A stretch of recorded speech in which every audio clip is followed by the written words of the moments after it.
music is painted on the canvas of silence. The challenge here is I would have the most beautiful sound created in Hollywood for a film. But can that sound be used in the vehicle right now?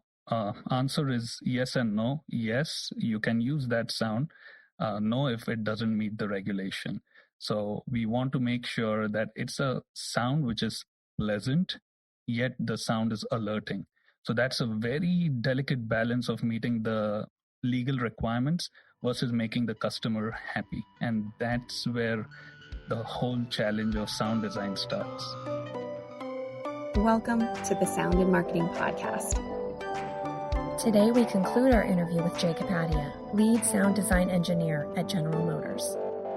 You are in the vehicle. You can experience the sound. We can't talk much about the sounds. We can show, because lights are visual, we can show the lights on the screen and, in our ads and everything.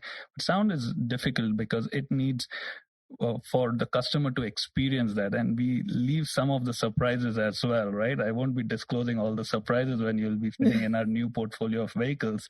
So we want a bit of a surprise element when you sit in the car and experience the sounds, you feel the sounds, rather than lights is an easier medium to, show. Now I wanted to talk about functional sound go back to functional sound because this is kind of where you're at.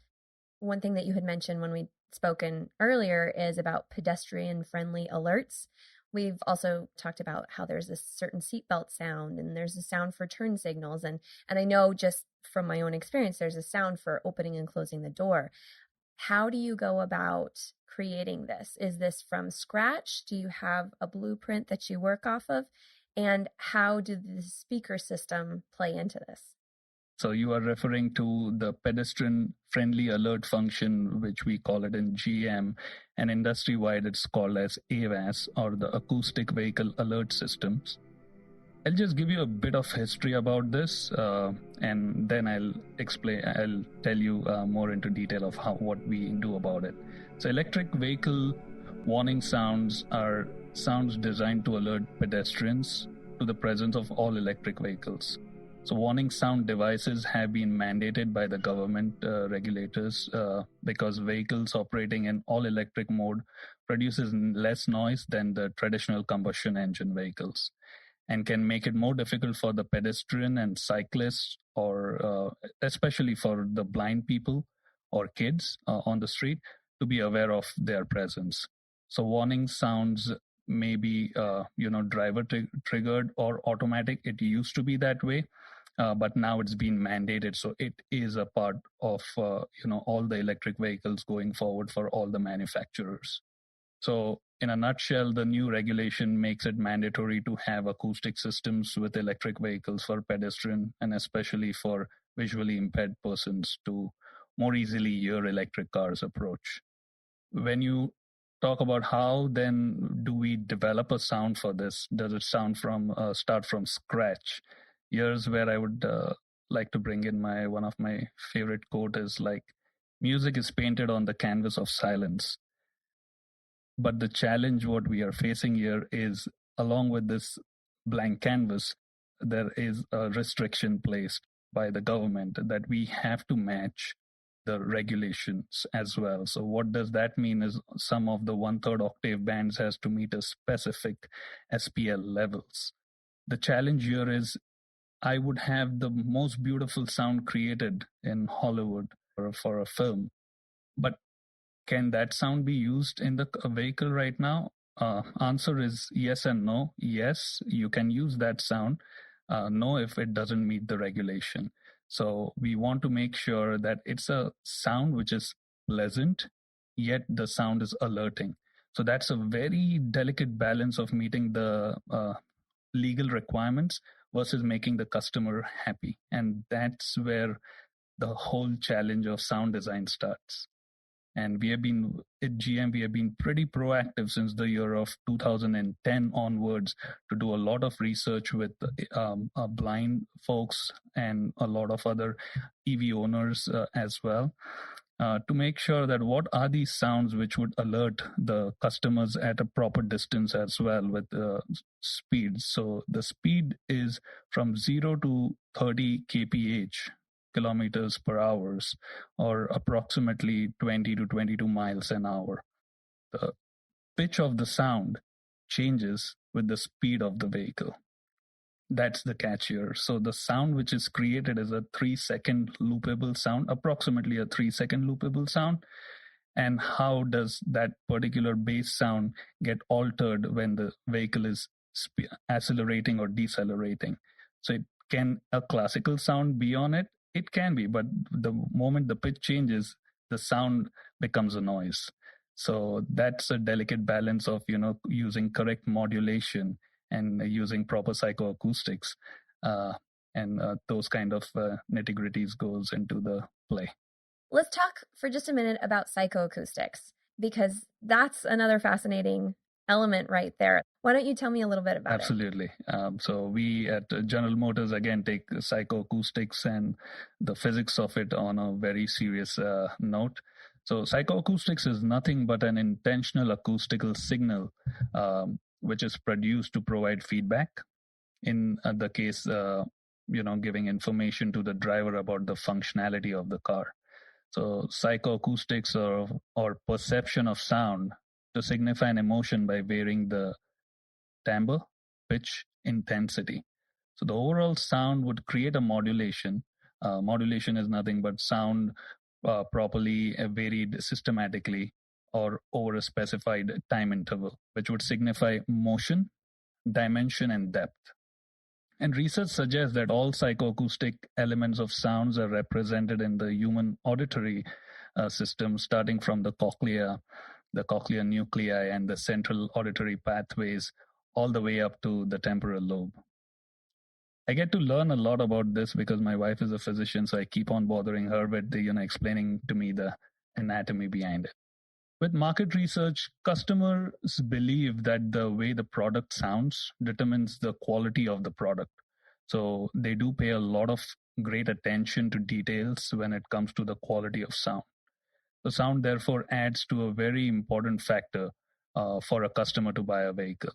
Hence, sound quality and sound character are both an integral parts of psychoacoustics. So sound quality judgments are strongly influenced by user expectations regarding the sound, and it would also depend on the vehicle class, or it can be brand specific.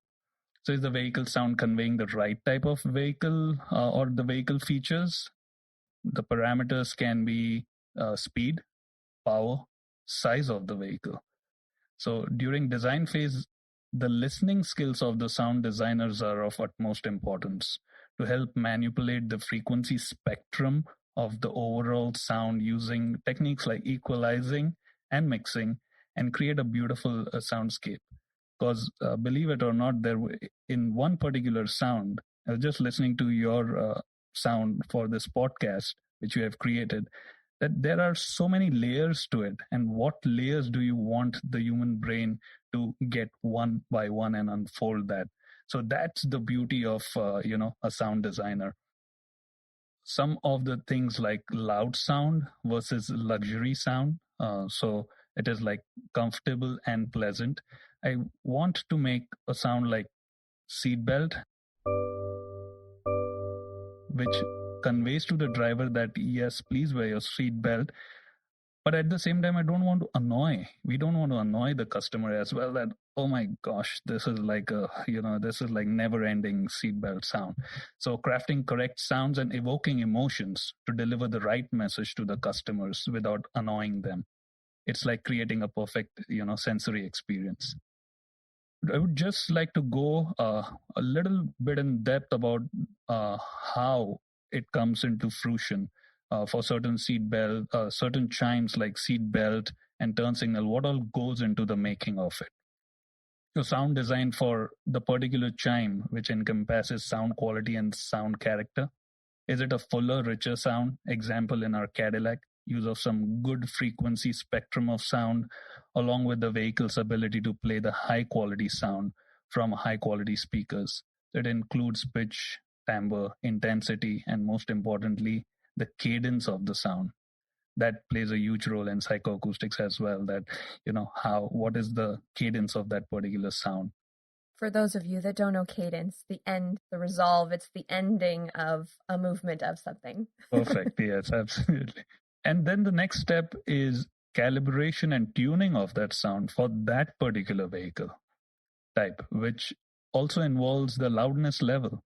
The loudness level, which would involve in a car A, for example, our Chevy Bolt versus our Cadillac Escalade, can differ based on the acoustic package or the dampening which has been done for that particular vehicle or our brand.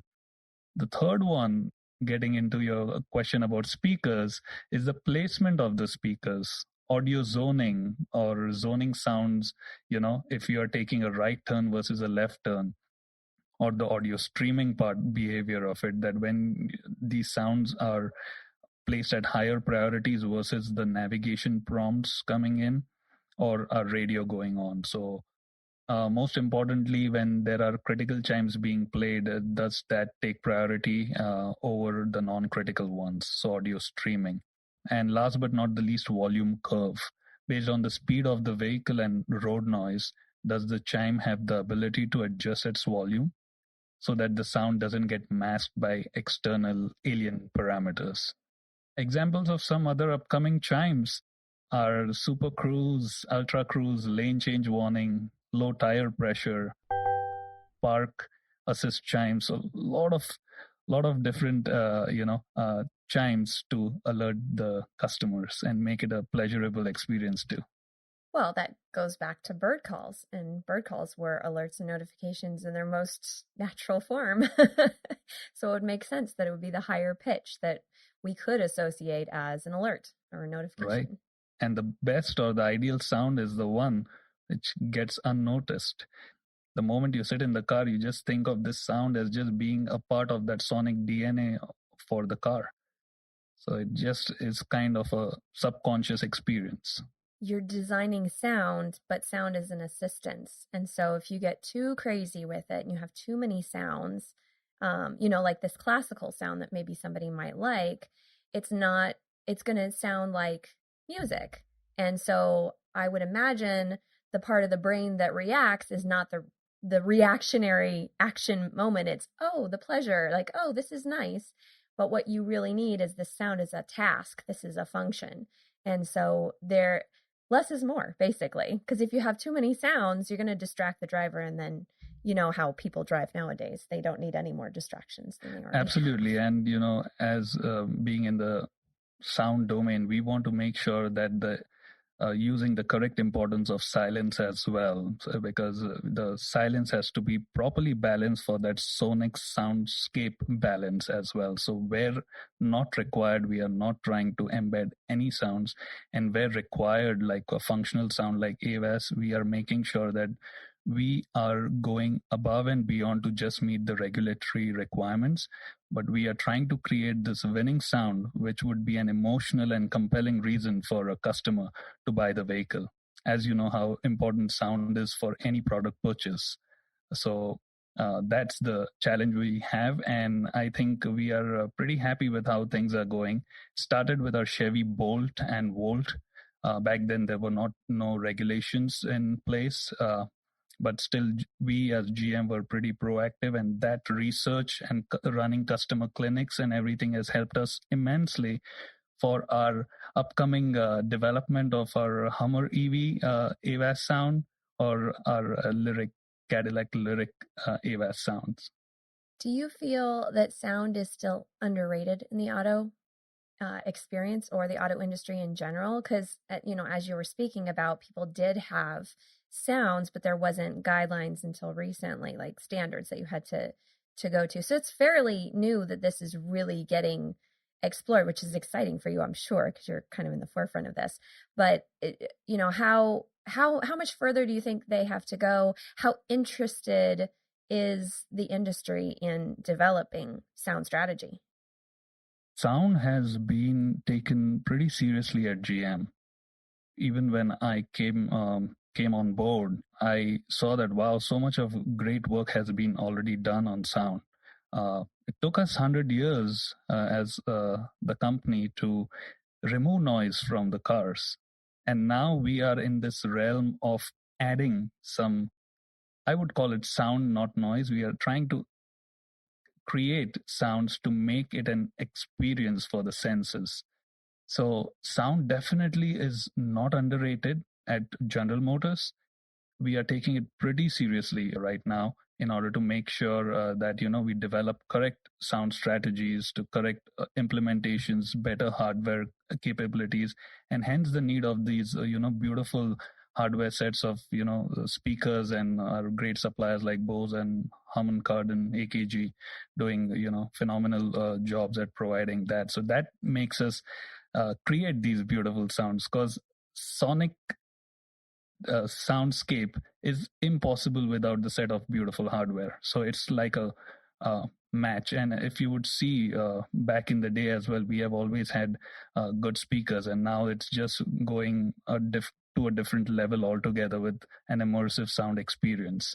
So we are sticking to it. We are taking it extremely seriously, and with the advent of electric vehicle portfolio, as you see me being on board, you're taking my interview on sound, you can definitely see it's pretty evident that sound is definitely going and being pretty exposed on a good level. So that's a great change for all of us. Personally, I am really excited to hear what you come up with next, because your job fascinates me. I don't know how many of my listeners are as fascinated by your job title, but I find it very, very fascinating what you get to do every day. And personally, I'm curious, what is your favorite part? Is your favorite part culminating the ideas, creating the ideas, or seeing them out after they've been implemented, or something else? Well, it's not a job, firstly, at all. It's passion at work. It's just pure fun when you get to drive these beautiful cars on our racetracks and our different tracks and do our testing and evaluation, and so many different things are happening. And it's just the most important thing is when I get recognition from, of course, our colleagues and our company, but when the customer is happy and they say, wow, this is the new Corvette sounds are beautiful, or the new Escalade is just sounding great, the turn signal sound and the seatbelt sounds and everything is sounding so well rounded and good. So that's the favorite part of my job is to keep on doing this. What I try to do is I wake up in the morning at 4, so between 4 and 6, which I call it as a divine time, is when I start crafting my sound. So my most favorite thing is, which the company has given me the liberty to do, is to create these beautiful sounds when I want. So I've been given a beautiful sound music studio. I have during the pandemic, I have a nice home studio so available to me. So I'm kind of, the favorite thing is between 4 and 6 when I get to wake up and start creating these sounds during divine time. It's a different experience altogether. I love that. We've talked about that before. I'm a morning person too. So I'm up at 5 working on stuff, and there is something really special about that. And there's not that many musicians that are morning people, so it's nice to meet another one. But I love how sound went from disruptive in the auto experience to comforting and luxurious. It's just a lovely transition in, 100 years, even 20 years. The cars have gotten so quiet and yet so defined in their sounds. It's really fascinating. Jay, thank you so much. And thank you to General Motors for allowing us to have this conversation today. Thank you. The pleasure is all ours. You're doing a wonderful job, Jeanna. Keep on doing it. And, our best wishes. You're just exploring sounds in different domains.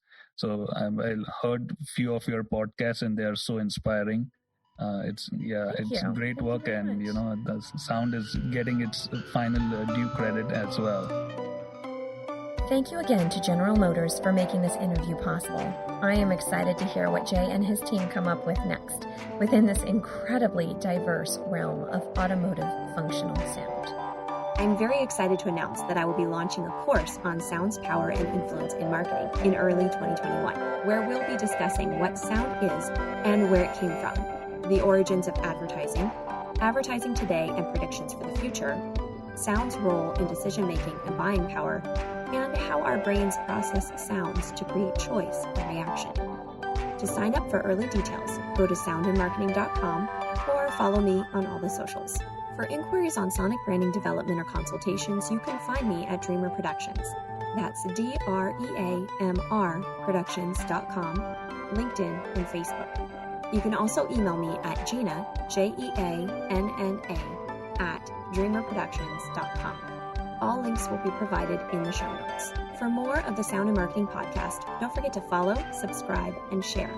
You can find us on iTunes, Spotify, Google Play, iHeartRadio, Pandora, and Stitcher. This episode was produced by Dreamr Productions and hosted, written, and edited by me, Jeanna Isham. Let's make this world of sound more intriguing, more unique, and more on brand.